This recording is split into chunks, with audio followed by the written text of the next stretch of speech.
안녕하세요. 올킬입니다. 고배당 당첨 인증합니다. 함께하신 분들도 모두 축하드리고요. 스포츠 정보 공유방에서 무료로 공유해드리니 같이 먹읍시다. 아래 고정 댓글로 편하게 말 걸어주세요. 홈팀 아스날 포메이션은 4-3-3이며 빌드업부터 압박 전환까지 명확한 설계를 갖추고 있다. 이오케레시는 강한 피지컬을 바탕으로 상대 센터백과의 경합에서 우위를 점하며 반박자 빠른 슈팅 타이밍으로 상대 수비를 압박한다. 마두에케는 변칙적인 인버티드 침투와 순간적인 드리블 돌파로 상대 수비 라인을 무너뜨리는 핵심 카드다. 웨데고르는 중원에서 템포를 조율하며 전방과 측면을 연결하는 중심축 역할을 맡아 공격의 균형을 유지한다. 특히 전환 상황에서 빠르게 전방으로 공을 공급하며 하프 스페이스 활용 능력이 팀 전체 공격의 날카로움을 배가시킨다.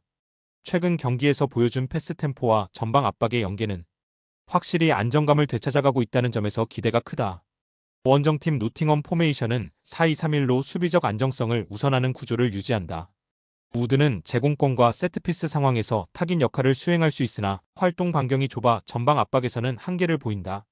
허드슨 오도이는 폭발적인 스피드와 돌파력으로 순간적인 위협을 가하지만 경기마다 기복이 커서 꾸준히 차이를 만들지 못한다.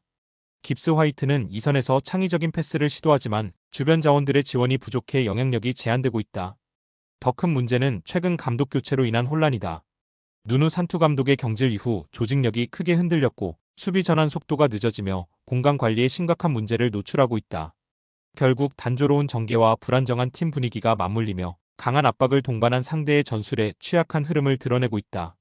아스날은 전방 삼각편대가 완전히 살아나며 공격 루트의 다변화와 템포 조절에서 확실한 강점을 되찾고 있다. 노팅엄은 내부 혼란과 전술적 공백으로 인해 수비 조직과 전개 속도 모두 무너지고 있으며 전방의 단조로운 패턴으로는 대응이 어렵다. 때문에 이번 맞대결은 홈의 이점을 살린 아스날이 흐름을 확실히 가져가며 승리를 확정지을 가능성이 높다. 홈팀 헤타페 포메이션은 5-3-2이며 우체는 빠른 침투와 스피드로 상대 수비 뒷공간을 노리며 결정력을 발휘한다. 아드리안 리소는 넓은 활동 반경으로 연계와 마무리를 동시에 시도하며 역습의 핵심 축으로 움직인다. 아람바리는 미드필드에서 전환 패스를 지휘하며 킬 패스를 통해 공격 전개를 매끄럽게 이어간다. 헤타페는 파이브백을 기반으로 수비 라인을 안정적으로 유지하면서 공을 잡는 순간 빠른 역습으로 흐름을 전환한다. 그래서 상대가 전방 압박을 시도할수록 뒷공간을 활용하는 공격이 더욱 위력적으로 터질 수 있다. 원정팀 오비에도 포메이션은 3-4-3이며 에일리치는 전방에서 제공권을 살려 세컨드볼을 연결하지만 움직임의 폭이 좁다. 차이라는 좌측에서 드리블과 크로스를 시도하지만 수비 가담이 부족해 뒷공간 노출이 잦다. 덴동커는 중원에서 수비 커버와 압박을 병행하지만 전방으로의 연결이 단조롭다. 오비에도는 공격 시점에서는 측면 활용을 노리지만 수비 전환 속도가 늦어 뒷공간을 자주 내준다. 특히 수비 라인이 넓게 벌어질 경우 중앙 압박이 무너져 실점 위험이 커진다. 헤타페는 파이브백 기반의 안정된 수비와 아람바리의 날카로운 패스 전환으로 흐름을 장악한다. 우체와 아드리안 리소의 빠른 침투는 상대 뒷공간을 무너뜨리며 공격 효율을 극대화한다. 오비에도는 수비 전환과 측면 밸런스가 불안정해 원정에서 버티기 힘들다. 그래서 이번 경기는 헤타페의 승리가 유력하다. 홈팀 칼리아리 포메이션은 4-3-1-2이며 보렐리는 페널티 박스 안에서 강력한 존재감을 발휘한다. 그의 제공권과 위치 선점 능력은 상대 수비수들을 압도하며 결정적인 한 방으로 경기를 바꿀 수 있다. 폴로룬쇼는 중원에서 강한 피지컬과 활동량으로 공수를 연결하며 세컨드볼을 지배하는 능력이 뛰어나다. 그는 전방으로의 과감한 침투도 자주 보여 공격 숫자 싸움에서 중요한 역할을 한다. 에스포지토는 전방과 이선을 오가며 유연한 볼터치와 패스를 통해 공격 흐름을 만들어낸다.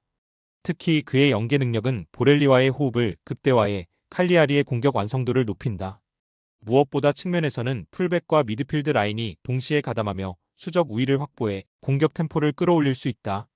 원정팀 파르마 포메이션은 3-4-3이며 펠레그리노는 후방에서 안정감을 주는 빌드업 능력이 있으나 기동력이 부족해 뒷공간 커버가 느리다. 오르도네스는 측면에서 스피드와 드리블 돌파로 변화를 주지만 수비 복귀가 늦어 전환 상황에서 공간을 허용한다.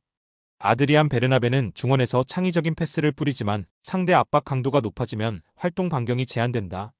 파르마는 수비 라인이 느슨의 측면 압박을 견뎌내지 못하고 중앙 커버까지 불안정한 모습을 보인다. 특히 원정 경기에서는 수비 밸런스가 쉽게 무너져 상대 공격에 반복적으로 위협을 허용하는 경향이 크다. 칼리아리는 보렐리의 박스 안존재감, 폴로룬쇼의 힘, 에스포지토의 연계 플레이로 전술적 완성도를 갖췄다. 파르마는 수비 밸런스가 흔들리고 측면에서 압박을 견디지 못해 불안정한 장면이 반복될 수 있다.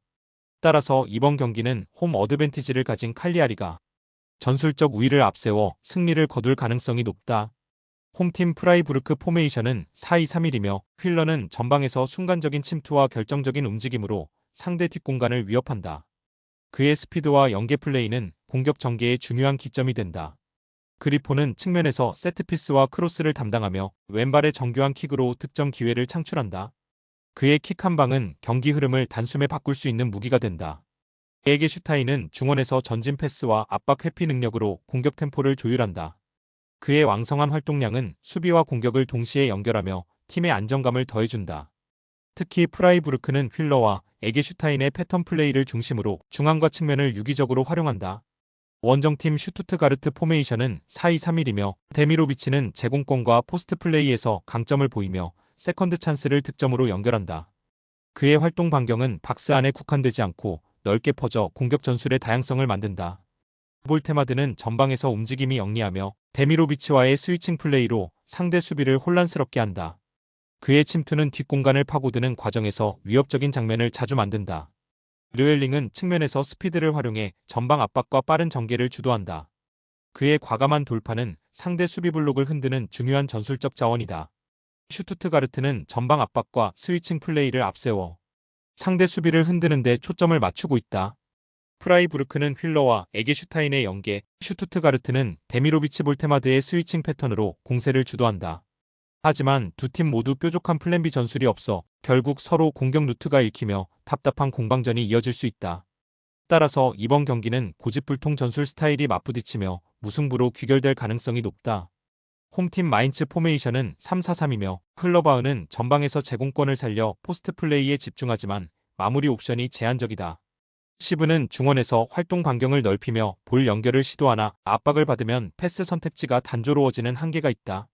아미리는 세트피스 상황에서 킥 정확도를 발휘하지만 오픈 플레이에서는 전방으로의 창의적 전개가 부족하다. 특히 이재성의 결장은 마인츠의 유연한 공격 루트 감소로 직결되며 전술적 다양성이 크게 떨어진다. 그래서 마인츠는 흘러바흐의 머리를 겨냥한 롱볼 외에 뚜렷한 플랜 B가 보이지 않는다.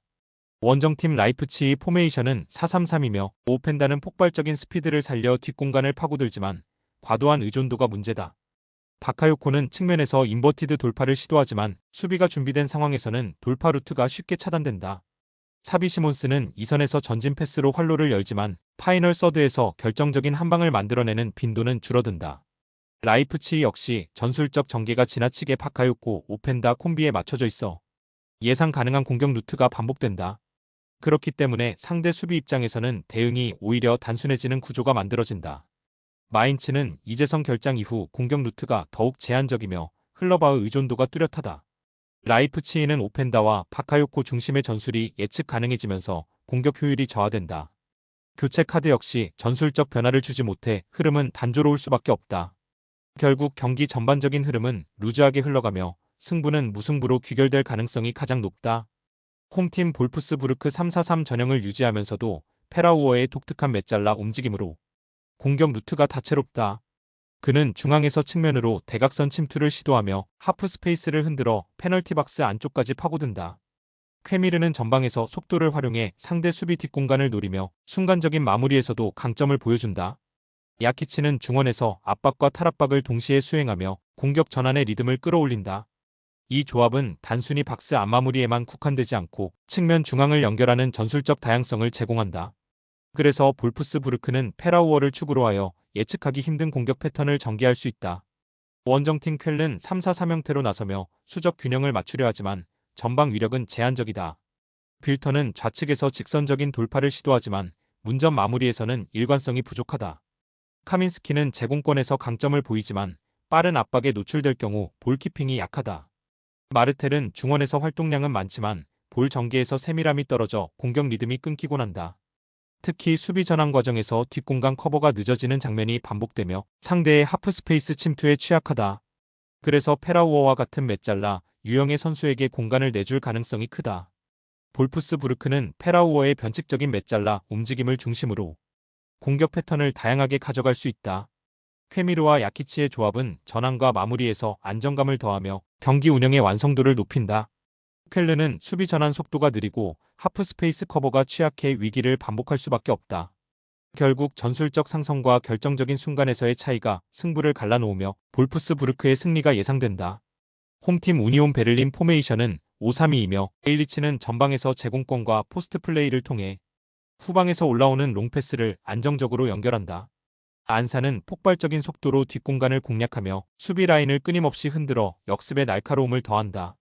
캐디라는 중원에서 전술적 균형을 맞추며 볼 차단과 압박 해제에 능하고 빠른 전환 패스로 역습을 전개한다. 우니온 베를린은 기본적으로 수비 블록을 두텁게 형성해 안정감을 확보한 뒤 순간적인 속도와 직선적인 공격으로 상대를 무너뜨린다. 특히 홈에서의 수비 집중력과 역습 완성도는 리그 상위권에 속하며 강팀 상대로도 꾸준히 통하는 무기다. 원정팀 호펜하임 포메이션은 4-3-3이며 램펄은 측면에서 스피드를 활용해 공격의 폭을 넓히지만 수비 전환 시 집중력이 떨어진다. 아슬라니는 중원에서 빌드업과 전개를 책임지며 패스 정확성이 뛰어나지만 압박 강도가 높을 때는 쉽게 흔들린다. 아부둘라우는 전방에서 피지컬과 활동량을 기반으로 공간을 활용하지만 고립될 경우 존재감이 줄어든다. 호펜하임은 공격 전환에서 빠른 전개를 시도하나 수비 라인이 올라가는 순간 뒷공간을 내주는 약점을 반복적으로 드러낸다. 특히 원정 경기에서는 라인 간격이 벌어지며 역습에 무너지는 경우가 잦아 불안 요소가 크다. 우니온 베를린은 일리치안 사케디라를 중심으로 선수비 후 역습의 날카로움을 완성했다. 호펜하임은 점유율을 잡더라도 뒷공간 약점이 반복되며 안정적인 운영이 어렵다. 결국 홈에서 강한 색깔을 유지하는 우니온 베를린이 전술적 상성을 바탕으로 승리를 챙길 가능성이 크다.